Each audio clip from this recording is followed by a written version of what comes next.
Each year, their orbital period shrinks by 0.3 milliseconds.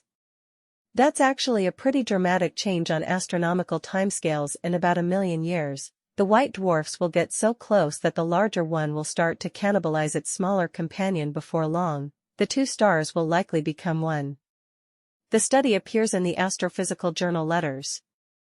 The tightly wound white dwarf binary should also be radiating gravitational waves, ripples in the fabric of space and time. But today's gravitational wave detectors are not sensitive enough to detect them. That's okay, astronomers have another 1 million years, before things get really interesting, to build an instrument that's up to the task.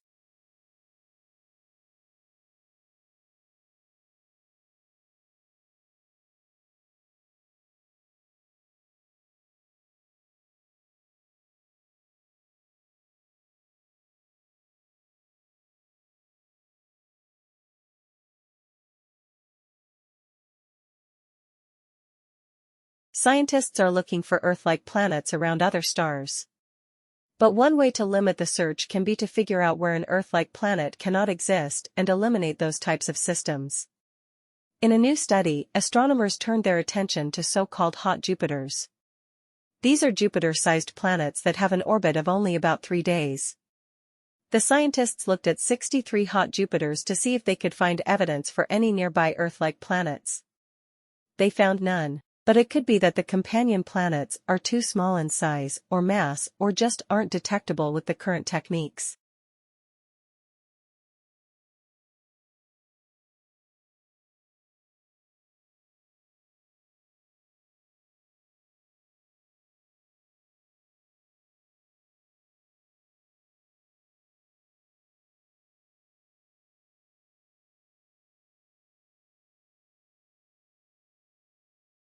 Life in the UK 2012 provides a unique overview of well-being in the UK today. The report is the first snapshot of life in the UK to be delivered by the Measuring National Wellbeing Programme and will be updated and published annually. Well-being is discussed in terms of the economy, people, and the environment. Information such as the unemployment rate or number of crimes against the person are presented alongside data on people's thoughts and feelings, for example, satisfaction with our jobs or leisure time and fear of crime. Together, a richer picture on how society is doing is provided.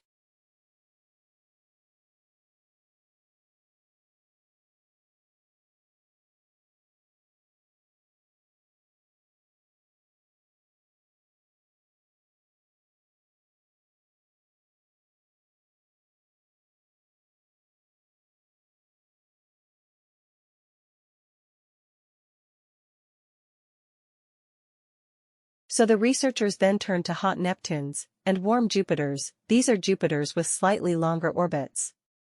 They found only 2 potentials nearby planets among 222 hot Neptures. And of the 31 warm Jupiters, 5 showed evidences of a companion. The findings are in the Proceedings of the National Academy of Sciences. The current theory is that hot Jupiters formed and then migrated in towards their stars.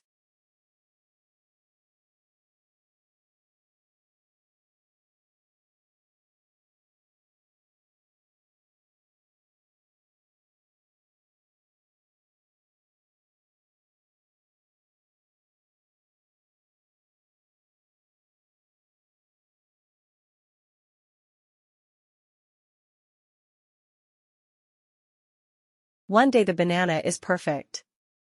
Bright yellow, firm, flavorful. But even within that same day brown spots appear on your perfectly ripe banana, its flesh turns mushy, and it's destined for the compost or at best, banana bread. But scientists are developing a way to extend the life of ripe bananas.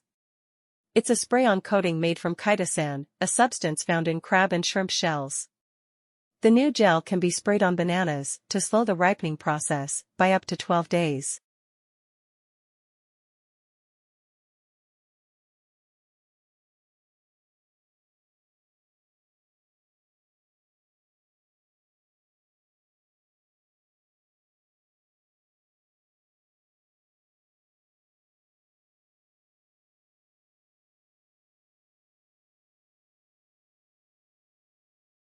Like other fruits, bananas remain alive after being picked, and it actually continues to respire. This means that they take in oxygen and release carbon dioxide. The more the banana breathes, the faster it ripens and then rots. Bananas ripen more quickly than most fruit because they don't naturally slow the respiration after being picked. In fact, it speeds up, causing bananas to become mushy. Chitosan not only kills the bacteria on banana skin that then leads to rot, it also significantly slows down the respiration in the first place. So bananas won't drive you bananas.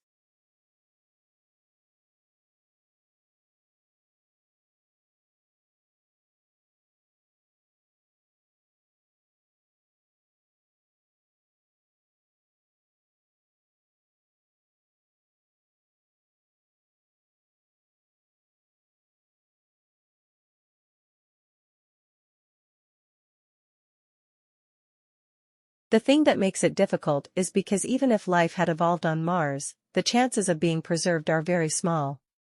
If we use Earth as a reference and our planet is teeming with life, yet it rarely preserves evidence of life of the fossil record. And the focus now is on exploring for habitable environments. If you're looking for water, a source of energy, either solar energy or thermal energy or chemical energy, and then organic carbon, assuming life as we know it on Earth based on carbon. So those are sort of the three things that we're looking for in the course of our mission.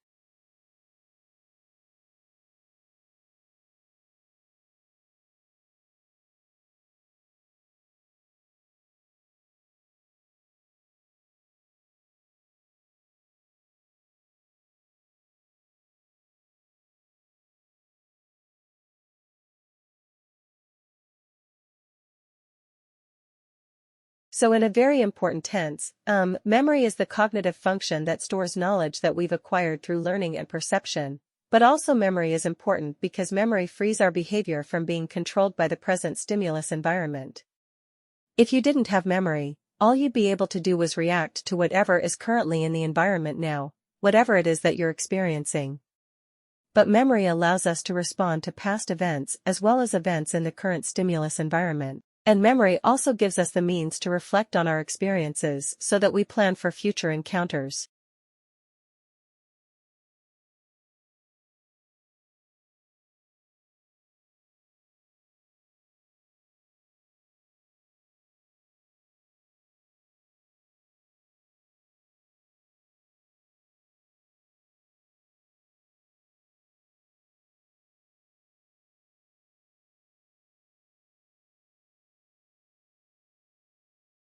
My hero is Marie Curie. She was a Polish physicist and chemist working in France, and she did conduct pioneering research on radioactivity. She was also the first woman who won a Nobel Prize. Marie Curie is my hero because she showed a lot of determination in following her career path and her passions. She also showed a lot of patience in working for years to receive results from her experiments.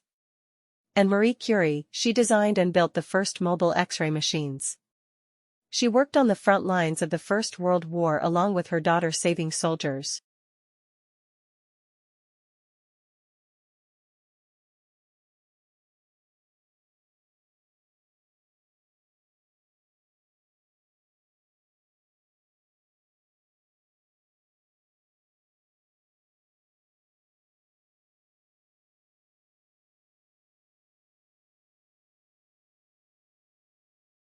Global warming might seem like a botanical boon. After all, milder temperatures and more carbon dioxide and nitrogen should feed flora.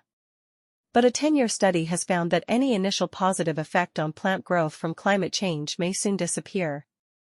The report is in the journal Nature Climate Change. Researchers transplanted vegetation from 4 grassland ecosystems to lower, warmer elevations.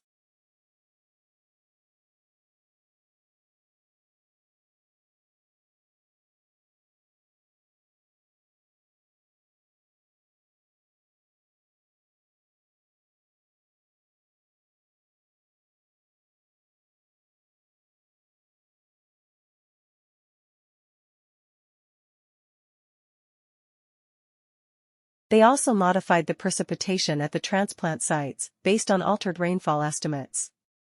For the first year, the plants did great, producing more biomass and churning out more oxygen for us. But their productivity went down for the rest of the decade. What happened?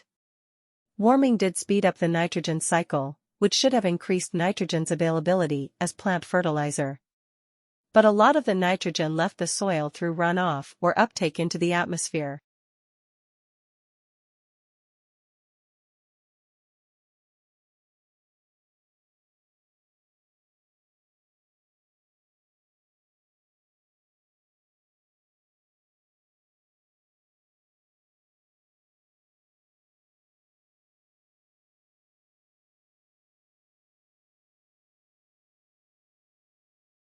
In addition, productive native plants began to lose out to species that thrive at higher temperatures, but are less productive than the natives. Warmer temperatures may spur immediate growth, but in the long term, we can't expect plants to like it hot. Every time you inhale, oxygen passes from your windpipe to your lungs and on into your bloodstream. But what if your windpipe was blocked? Getting the gas straight to your blood could save your life.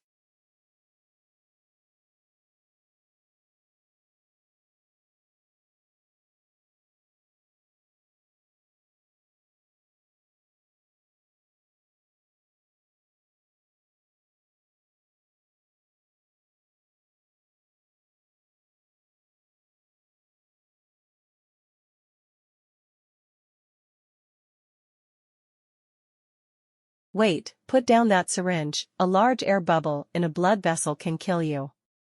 But what if the bubbles were only a few millionths of a meter in diameter? Researchers coated tiny amounts of oxygen gas with fatty molecules to create microparticles suspended in solution. The microparticles formed a foam containing 50 to 90% oxygen.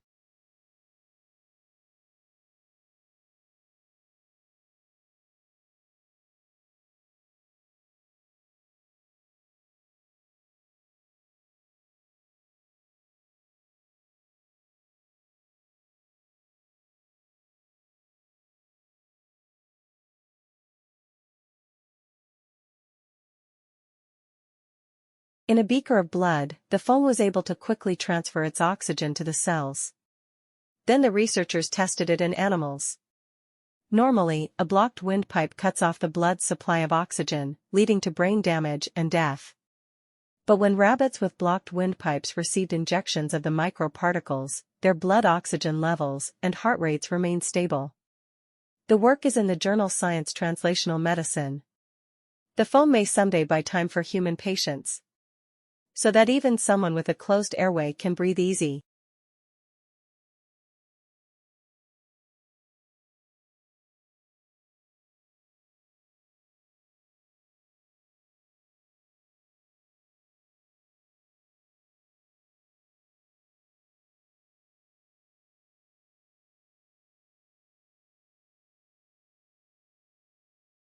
Dogs are not just man's best friend.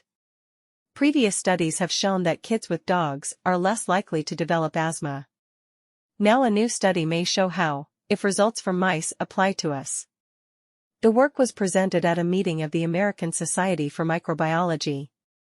The study tests what's called the hygiene hypothesis. The idea is that extreme cleanliness may actually promote disease later on. Researchers collected dust from homes that had a dog. They fed that house dust to mice.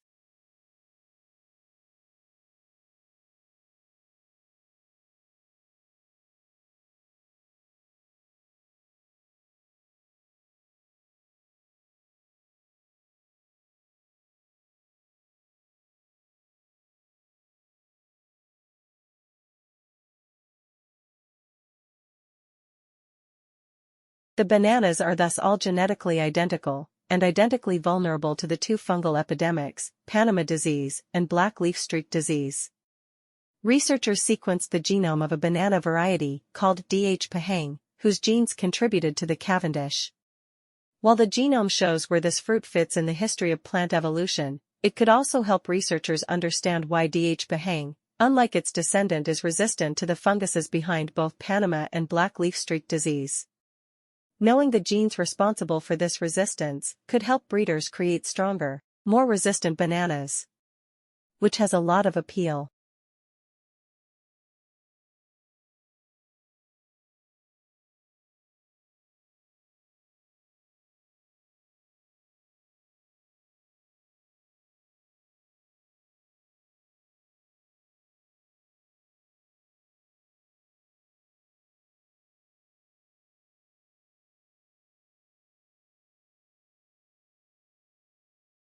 They then infected the mice with a common childhood infection called respiratory syncytial virus, or RSV.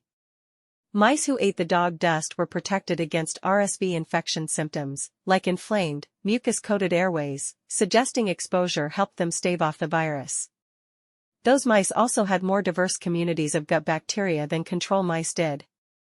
The researchers say our pets' microbes may colonize our gut too, and help the immune system learn to respond to infections.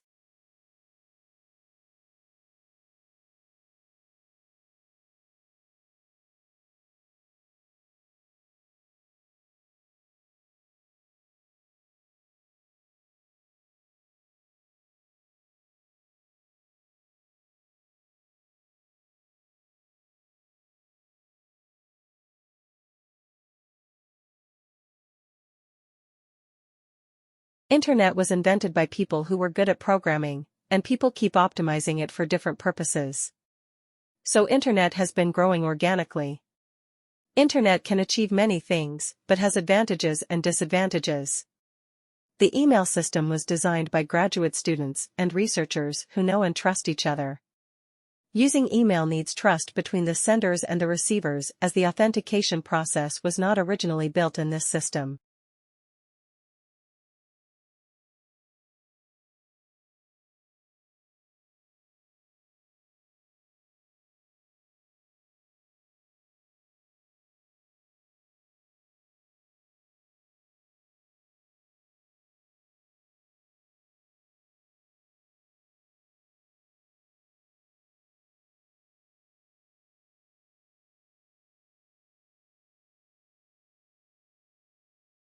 Email authentication is a technical solution to proving that an email is not forged. In other words, it provides a way to verify that an email comes from who it claims to be from. Email authentication is most often used to block harmful or fraudulent uses of email such as phishing and spam. In practice, we use the term email authentication to refer to technical standards that make this verification possible. Initially, the email system didn't consider security because there was no suspicion between them at that time, and there was no authentication process built into this system.